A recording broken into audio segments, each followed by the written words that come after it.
Vaya. Om Namo Bhagavate Vasudevaya.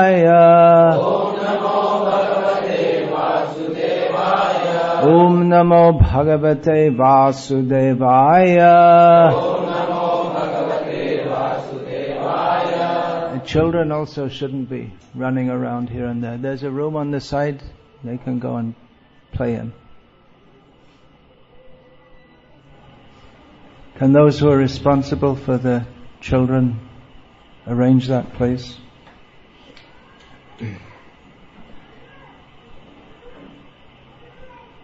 Last time I attended your satsang, I spoke on Vishnu Sahasranama, and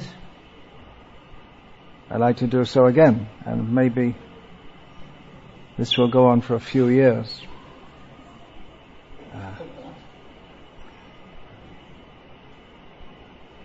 So today I'm mostly going to speak on the name Virah, but first of all I'm going to backtrack to the name Tushta.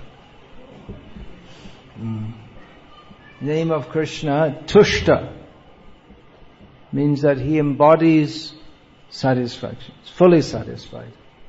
So naturally, by knowing him, a quality of Vishnu, Krishna, is that by knowing him, because he's completely satisfied, we also feel completely satisfied. If we come, even in this world, if we come in the presence of a person who is exhibiting any particular quality or has any particular quality in a very pronounced way, we tend to become influenced by that. For instance, if someone is very agitated, then we also don't feel peaceful.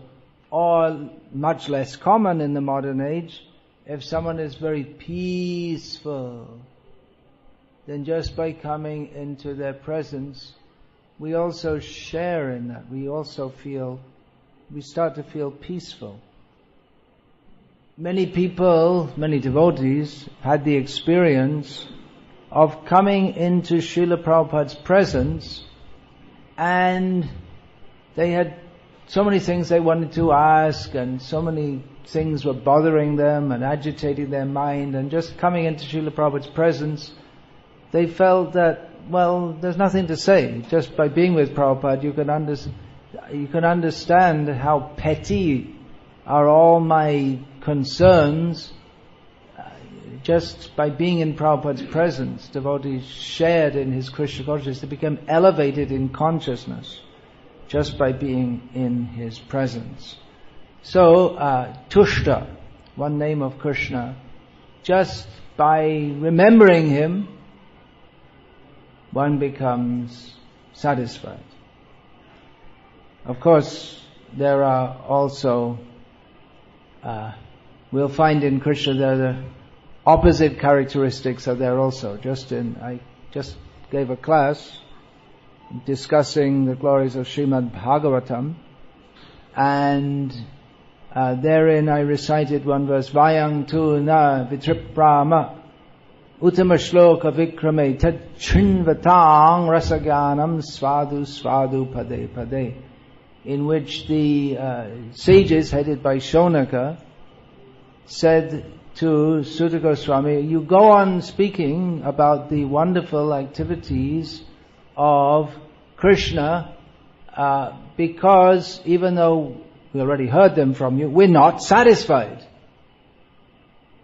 We want to go on hearing more and more. It means that it's not that they're dissatisfied in the sense that there's something wrong, but they find that hearing the glories of Krishna are so attractive that they don't come to a point when they say, well, that's enough, let's do something else.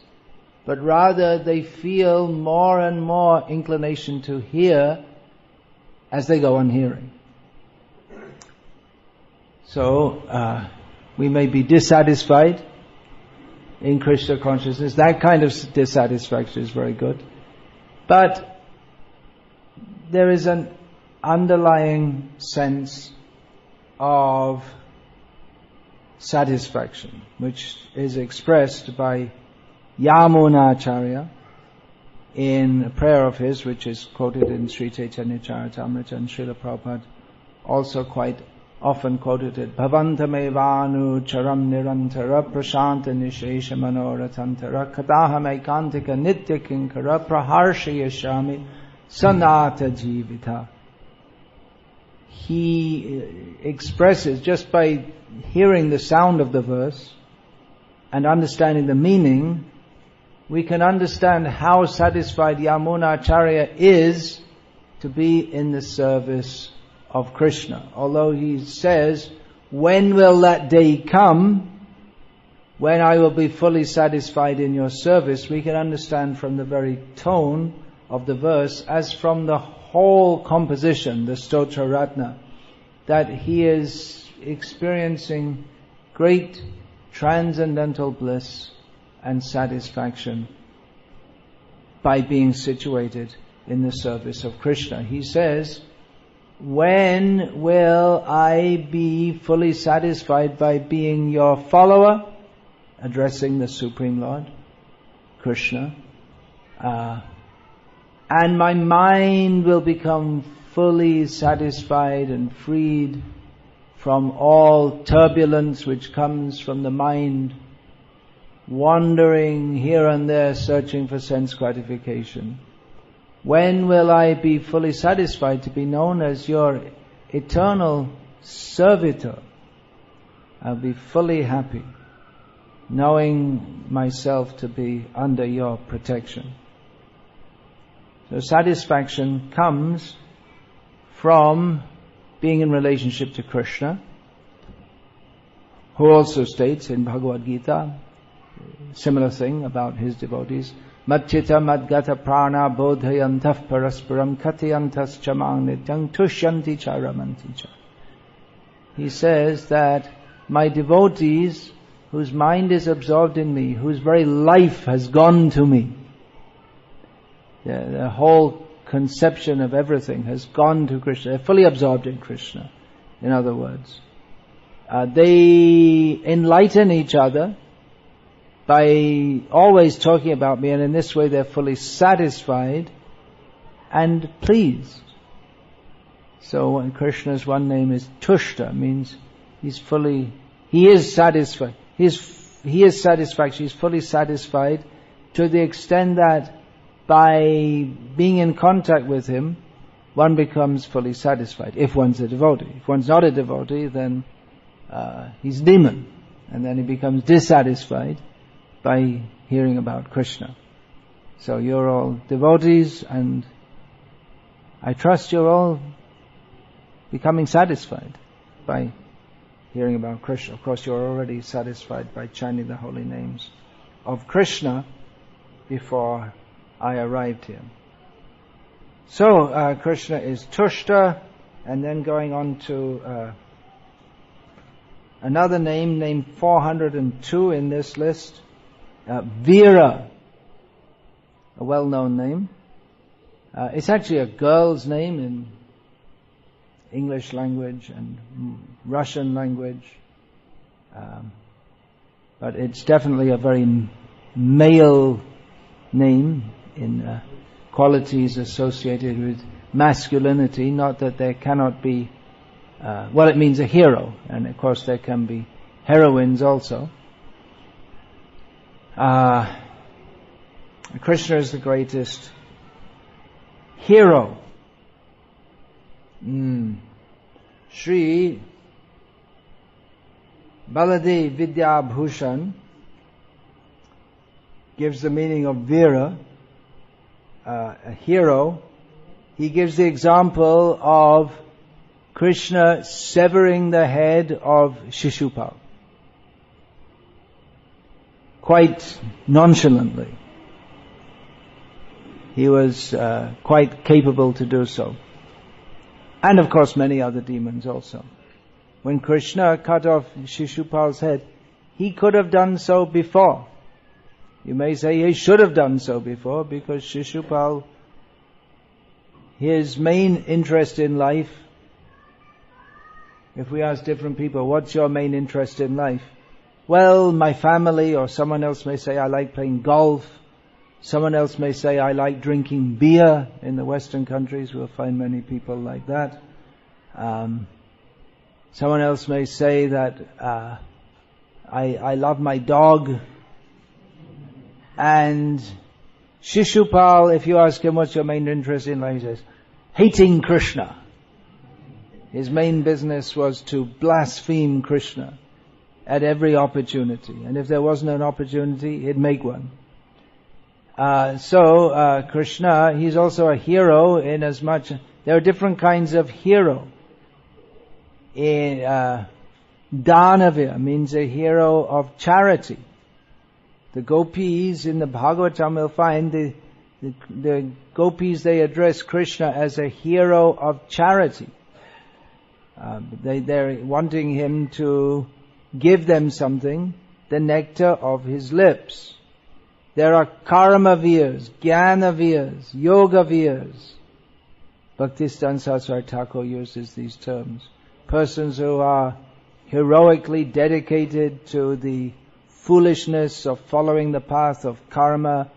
There are other heroes who heroically embark on the path of jnana, even though it may take them many millions of lifetimes before they get out of their jnana, which is actually ajnana, until they come to the actual point of jnana and understand that Krishna is all in all. There are others who perform great austerities, tapoviras, but the real hero, the greatest hero, is Krishna. Vira means hero, and that name, it's quite a common name, Vira Krishna. Parents give to their children. Vira Raghava is quite a common name in your South India, among Tamils and others. So Krishna is the greatest hero. Mahavir, of course, is also a well-known name in Jainism, also associated with Hanuman, and the greatest hero is again Krishna, the Supreme Personality of Godhead. So, the idea of heroism, of course, that word has some different shades of meaning. In modern literature and drama,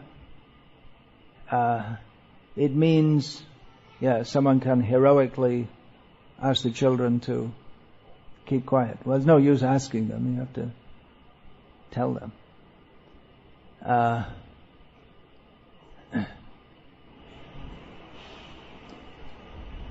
The hero, for instance, in a novel, or the hero in a drama, the hero in the movies.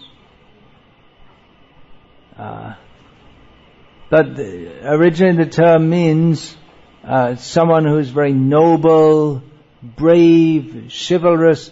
It doesn't just mean someone who's big and strong. A bully is not a hero, except maybe in his own eyes. But it means someone who's big and strong, but he uses his strength to protect the weak, to establish justice, to overcome the miscreants, just like Krishna says in Bhagavad Gita very famously, Yada yada hi dharmasya glane bhavati bharata abhyutanam adharmasya tadatmanang srijamyaham. So to protect and uplift saintly persons and to destroy the demoniac persons, the two things go side by side, because the pious persons are, if they're suffering, it's at the hands of the impious persons. So Krishna as a great hero comes to do these activities. So it means there's a great sense of, a great strength, but not as is usual in this material world. In this material world, might means right. But it means strength combined with saintly qualities. That was the difference between Arjuna and Duryodhana. Duryodhana was a very powerful warrior, and so was Arjuna. But Arjuna was saintly. Ma shucha sampadam daivim abhijato si bharata. Krishna told Arjuna, you don't worry, you're born with the godly qualities.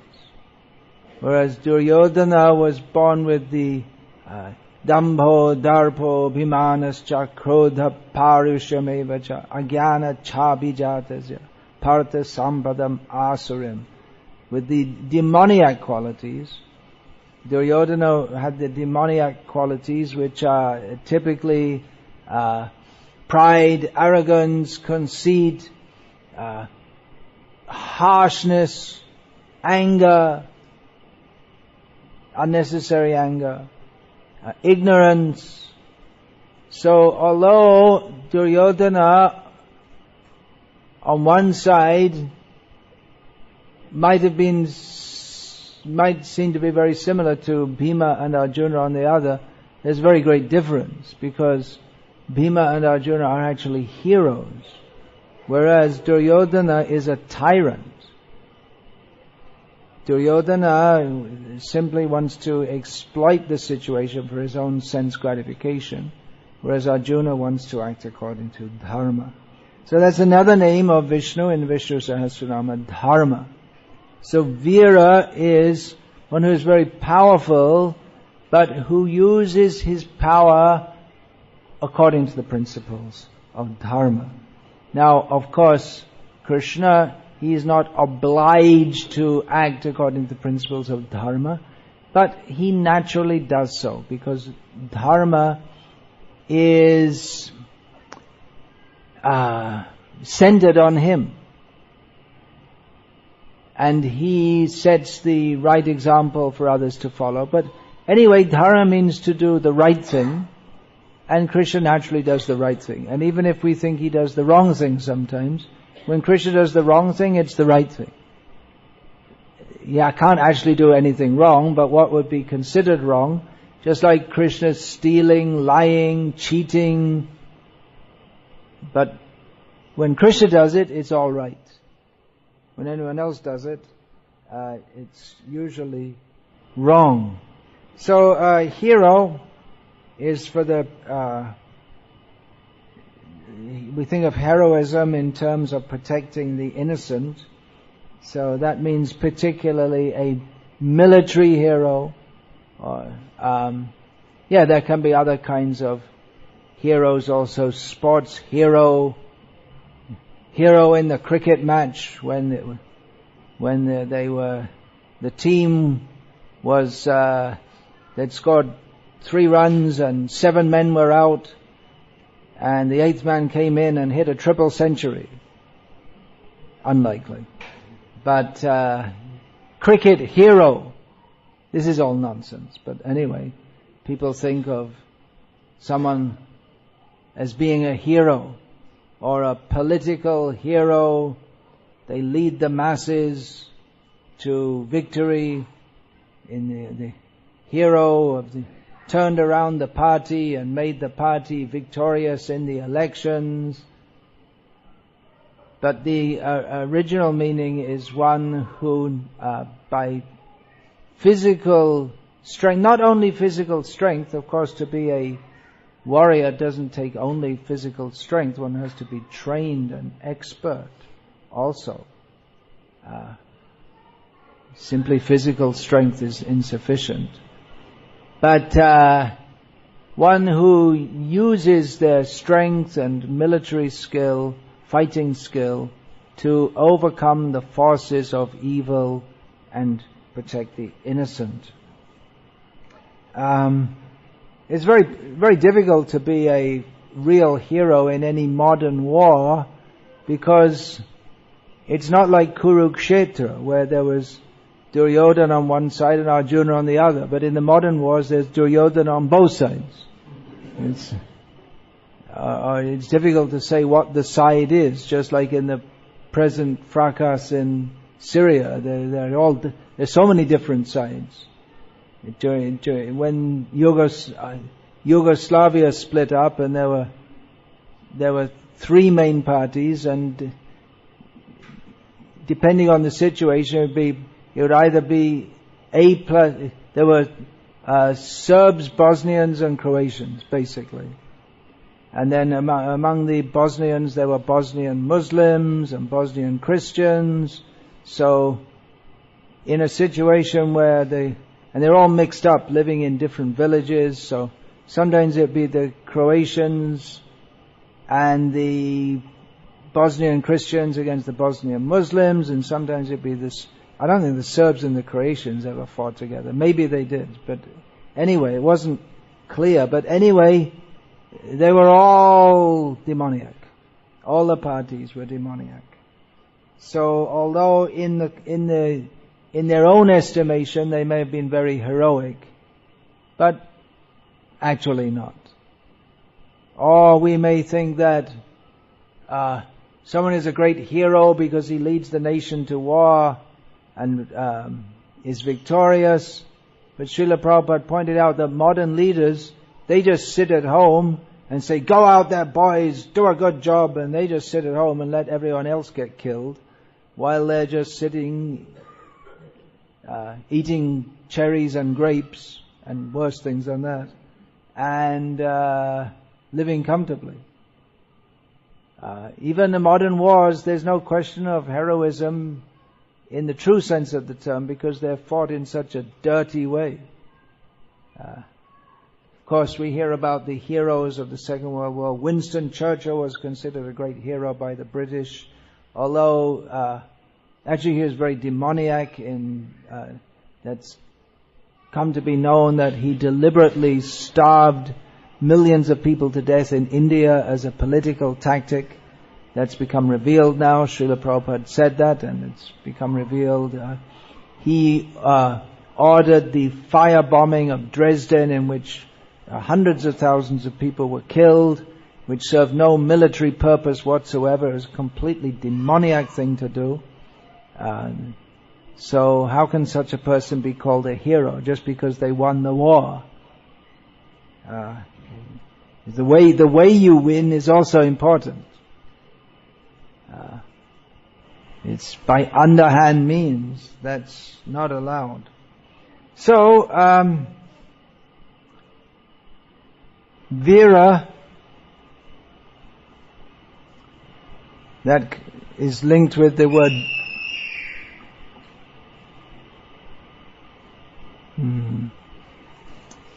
that is linked with the word Virya, one who has great energy and virility. So again, it's not someone who's simply strong, but he's a principled person. He takes risks and he sacrifices for the sake of others. In a battle, when we look back at the battle of Kurukshetra, for instance, we know that the Pandavas were successful.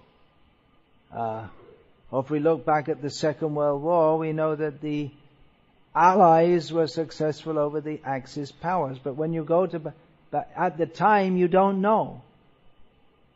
At the time when someone goes into a battle, they don't know who's going to be victorious. Of course, with Krishna, he's always victorious. But in his pastimes, he acts somewhat like an ordinary person. And so in this way, he's able to be a hero. He protects the residents of Vrindavan, apparently at great risk. As a small boy, he fights with terrible demons who take the form of massive bulls, Arishta, and the Keshi, the horse demon. So Krishna, he takes a great risk. He gets gobbled up by Baka. He enters the mouth of Agha, all these terrible demons. So Krishna is a great hero inasmuch as he takes a great risk to protect others. Of course, again, we know he doesn't take a risk, but then in Krishna's pastimes, it is as if he takes a risk. Otherwise, it would be boring. If we all know that there's no risk, then we wouldn't be disturbed at all. Actually, that happened with Aghasura. Because the cowherd boys, they were so used to Krishna protecting them that they thought, oh, there's a big snake. Let's go inside his mouth. Krishna will protect us. They'd become complacent. So, Krishna is known as the Virah, the hero, because he destroys those who cause suffering to his devotees. And he has so many weapons. What are his weapons for? He has so many weapons. Among his weapons, his Sankar, Sudarshan Chakra is very famous.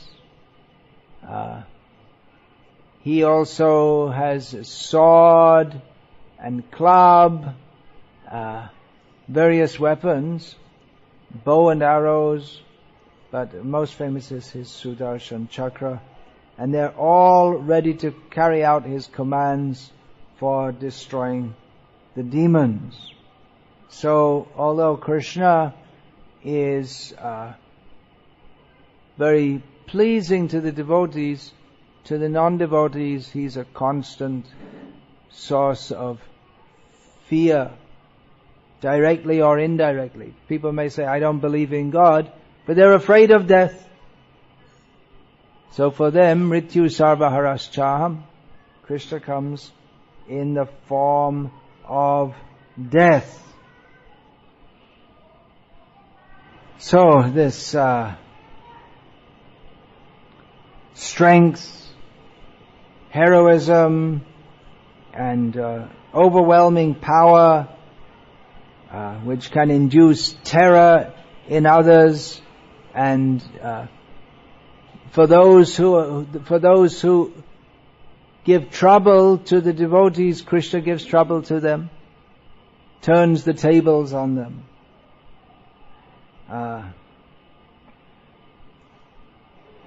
Shaurya, this word is used in Bhagavad Gita by Krishna as the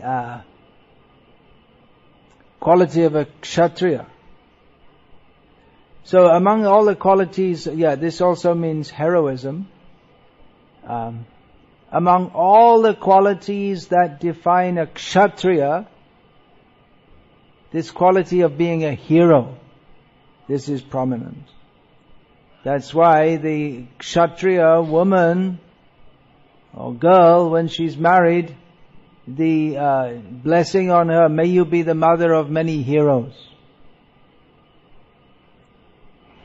The Brahmana woman, she may wish for sons who are very learned. The Vaishya woman may want sons who are very good in making money, or more piously in protecting cows. But that they will be a hero, that is the main ambition of a kshatriya, and they are prepared to die. In fact, they think that's the best way to leave. Anyway, they have to die. The best way to die is in the battle, facing the enemy. That is the proper death for a hero. Of course, Krishna never dies. He's the unconquerable hero. He causes havoc among the enemy's ranks single-handedly. We hear stories, the great, from Mahabharata, Arjuna, he can single-handedly fight with so many warriors. These great kshatriyas, they're in a category different from ordinary people. Other men are there, they're trained fighters, they're strong, they're also valiant, but up against Bhishma or Bhima or Arjuna, they become decimated very quickly. So Krishna, he says, Balang balavatang chaham. He gives strength to the strong. Tejas tejas vinamaham. He gives vigor to the vigorous. So when we hear the stories of any great hero, including Bhishma, Bhima, Arjuna, in modern age we may hear of great heroes, fighters. They may be good or may be bad. In Kali Yuga they're mostly bad, but the strength of all of them comes from Krishna. As Arjuna found out, when Krishna left this world, Arjuna still had his Gandiva bow, but he was bereft of power. So, Krishna is a great hero. He's very playful also. And heroism is one side of his personality, major part of his personality, but it's, especially the Gauriya Vaishnavas, the follower of Chaitanya Mahaprabhu, they are more concerned with the playfulness and the beauty of Krishna. There's also the hero in love affairs.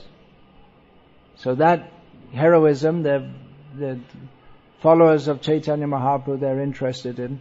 But in the case of Lord Rama, this heroism, because he's comes as a Kshatriya, so this heroism, it's very much central to his whole personality. And we find that Maricha, he told Ravana, I'm so afraid of this Rama as a boy. He was just a little boy and he shot me with an arrow and he carried me up in the air, woo, way over to the other side of India, and I'm just hiding away now. I'm just afraid. And when I'm staying in this forest, I'm always afraid. Every tree, I'm afraid that Ram will come out from behind it. If I hear even the syllable Ra, then I think someone's going to say Rama, and then I'm going to faint from fear. So he tried to convince Ravana not to get in a fight with Rama, because Rama was so heroic and powerful. But Ravana was foolish, and he thought that no one can overcome me. Even after getting good counsel from Maricha, he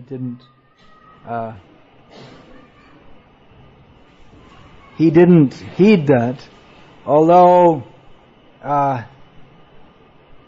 he also, as the battle went on in Lanka and Ravana was simply sitting in his palace, and he got the news one after another, the great heroes, as he saw them in the Rakshasa forces, one by one they were being killed. Then Ravana started, although he kept up a persona of being unafraid, but actually he was gradually becoming afraid of, more and more afraid of Rama, the great hero, who generations of people take shelter in Rama, remembering Rama. Rama will surely protect us. In the Kali Yuga, all the Rakshasas, they take the position of political leaders. There may be some here and there who are not so bad, but in general the position is prajaste bhakshishantim lecha rajanya rupinaha, that people of no real culture, whose main purpose is to simply exploit the citizens, they take the role of kings or political leaders. So it's a very severe situation, and what can we do but to remember Lord Rama and pray for his protection. Certainly no, however powerful anyone in this world may be, even up to the level of Ravana, and there's certainly no one as powerful as Ravana in the world today, but they will be over. Ultimately, Satyameva Jayate. Ultimately, Krishna, Rama will prevail. Jayastu Panduputranam Yesham Pakshe Janardana. The Pandavas were always successful because Janardana, Krishna, was on their side. So if we get on the side of Krishna, of Rama, then we will be successful. Even it might seem that we're not. It seems so many monkeys were killed in the battle of Lanka. But then at the end, Rama brought them all back to life. So we're never the loser. If we get on we should know what the right side is and take shelter of the great hero, Vishnu, Krishna, Rama.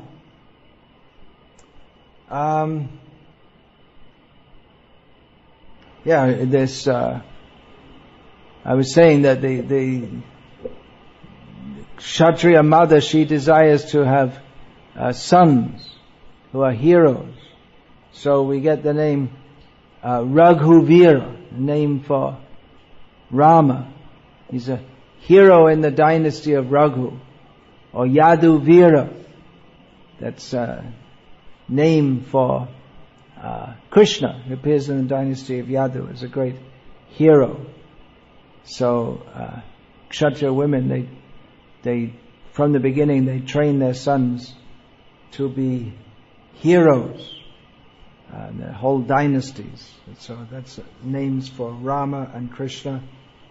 Virah rasa is one of the subordinate or secondary rasas. The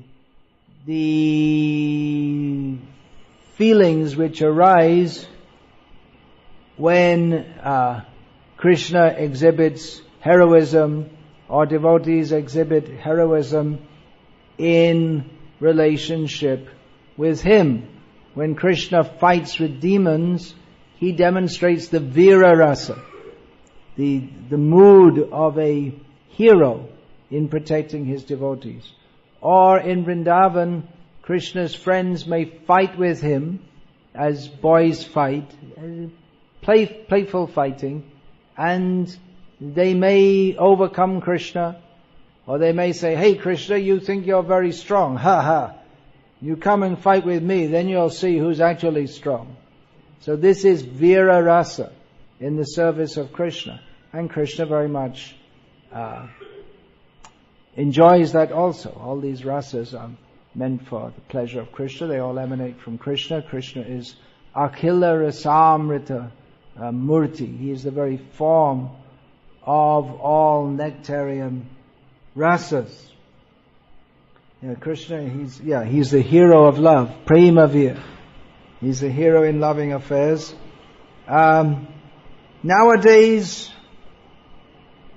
we have heroes, but they're just instead of recognizing that Krishna is the real hero, that tendency to worship a heroic person or to take great interest in a heroic person is diverted to some imaginary hero like Batman or Spider-Man, which is completely ridiculous, or to a real person who's not really a hero, and they can't help you. Just like a film star, Amitabh Bachchan, great hero, but by remembering him, how will that help you? Can he protect you? Is he in the slightest bit interested to protect you? Not at all. Or the Sachin Tendulkar, great hero. But what's his actual value? What's his actual contribution, even materially? What to speak of spiritually? So we have the tendency to worship various heroes. That tendency should be directed to Krishna. If we direct it to anyone else, that is simply foolishness, and that will not help us. Of course, that can be directed to Krishna's devotees also, because the devotee is as good as Krishna. Just like Srila Prabhupada was a great hero. He underwent so many difficulties, so many obstacles. He fought against so many wrong ideas. Nowadays we often have the idea of Srila Prabhupada as simply a nice old man who smiled and patted babies on the head. But actually Srila Prabhupada, he was very strongly against Mayavad in particular.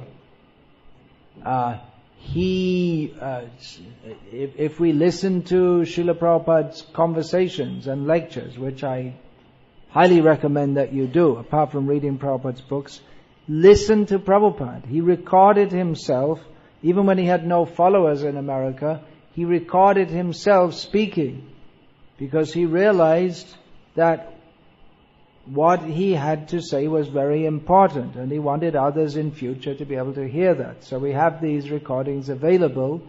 Listen to Srila Prabhupada. And you'll see that he doesn't just speak in some kind of sentimental way which makes people feel, how nice. But his voice is full of urgency. He's pushing us to surrender to Krishna. He's calling the rascals, straightforwardly. Whenever I say this word rascals, the devotees start laughing. There's something wrong with that. Why do you laugh? It's a fact. These people are rascals. It means you're not listening to Prabhupada. If you listen to Prabhupada, you'll hear the word time and time again. And Prabhupada, he makes the point very strongly, these people are rascals. You have to give them the right idea. They're saying all wrong things and misleading human society. So Srila Prabhupada took on the whole society. He wanted to defeat the impersonalists. He didn't just make friends with them, light candles with them and hold hands or any such nonsense thing. Srila Prabhupada fought, verbally of course, with the Mayavadis, and he fought against all the misconceptions of modern society, the idea that we can be happy in this material world, this modern civilization based on oil. In Kuwait, I guess this is one of the main, per capita, it's maybe the number one oil producing country in the world. Does anyone know that? Probably is, per capita.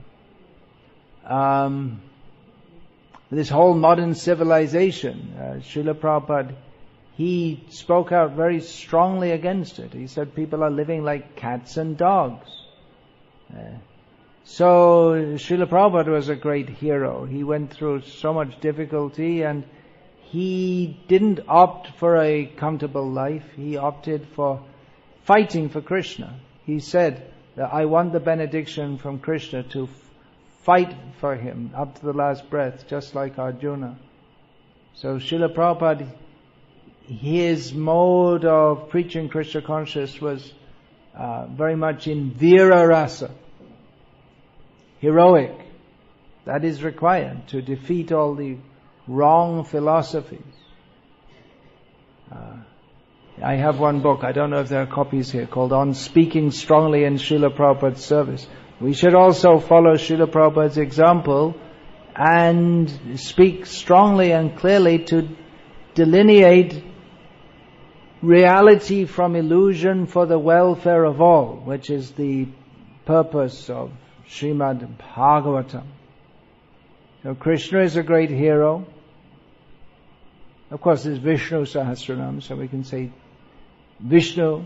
Rama is a great hero. The great devotees of Krishna, they are great heroes. Hanuman was a great hero. Arjuna, reluctantly at first, became a great hero in the service of Krishna.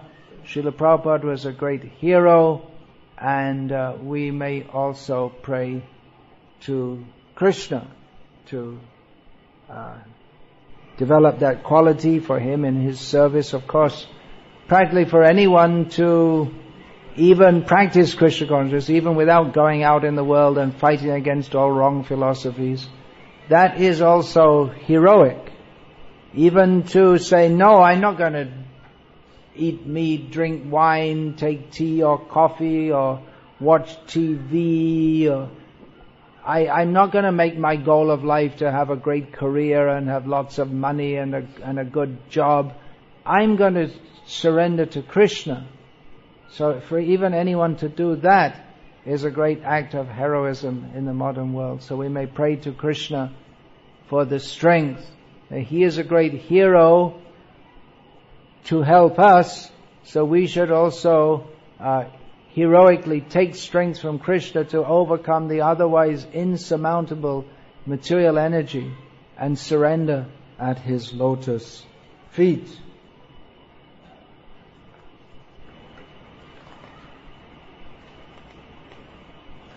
Hare Krishna. Hare Krishna. Is there any question about this, please?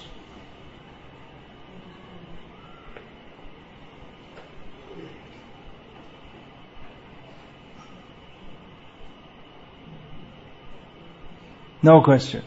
All right. So we'll finish there. Hare Krishna. All glories to His Divine Grace, Srila Prabhupada.